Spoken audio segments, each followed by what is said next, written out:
Hi hello ನಮಸ್ಕಾರ ವೀಕ್ಷಕರೇ. ಗೋವಾದಲ್ಲಿ ಒಂದು ಬೋಟ್ ಭೀಕರ ಅಪಘಾತಕ್ಕೆ ಈಡಾಗಿದೆ.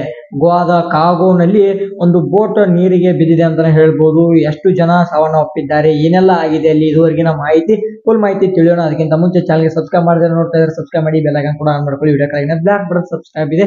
ಬನ್ನಿ ವಿಡಿಯೋನ ಕಂಟಿನ್ಯೂ ಮಾಡೋಣಂತೆ. ಗೋವಾದಲ್ಲಿರುವ ಪೂರ್ವ ಕಾಗೋದಲ್ಲಿನ ಒಂದು ಬೋಟ್ ಅಪಘಾತಕ್ಕೆ ಈಡಾಗಿದೆ. ಈ ಒಂದು ಬೋಟ್ ನಲ್ಲಿ 278 ಜನ ಪ್ರಯಾಣವನ್ನ ಮಾಡ್ತಾ ಇದ್ರು.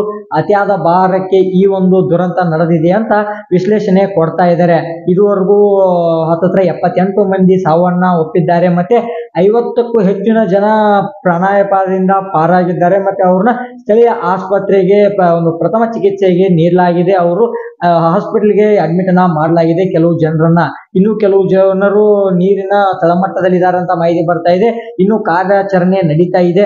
50ಕ್ಕೂ ಹೆಚ್ಚು ಶವಗಳನ್ನ ನೀರಿನಿಂದ ತೆಗೆಯಲಾಗಿದೆ. ಅದೇ ರೀತಿ ರಕ್ಷಣಾ ತಂಡಗಳು ಅಲ್ಲಿ ಬಂದು ನೆಲೆ ಊರಿವೆ. ಆ ಒಂದು ಬೋಟ್ ನ ಮಾಲೀಕನ ಬೇಜವಾಬ್ದಾರಿಯಿಂದ ಈ ಒಂದು ಘಟನೆ ಅಥವಾ ಈ ಒಂದು ದುರಂತ ಸಂಭವಿಸಿದೆ ಅಂತ ಮಾಹಿತಿ ಬರ್ತಾ ಇದೆ. ಇನ್ನು ಕಾರ್ಯಾಚರಣೆ ಪ್ರಾರಂಭ ನಡೀತಾ ಇದೆ. ಇನ್ನು ಎಷ್ಟು ಜನ ನೀರಲ್ಲಿ ಸಿಲುಕೊಂಡಿದ್ದಾರೆ, ಎಷ್ಟು ಜನ ಪ್ರಾಣವನ್ನ ಕಳೆದುಕೊಂಡಿದ್ದಾರೆ ಸದ್ಯಕ್ಕೆ ಮಾಹಿತಿ ಬರಬೇಕಾಗಿದೆ. ಇದಿಷ್ಟು ಮಾಹಿತಿ. ಮತ್ತೆ ಮುಂದಿನ ಒಂದು ವಿಡಿಯೋದಲ್ಲಿ ಭೇಟಿ ಆಗೋಣಂತೆ. Thank you.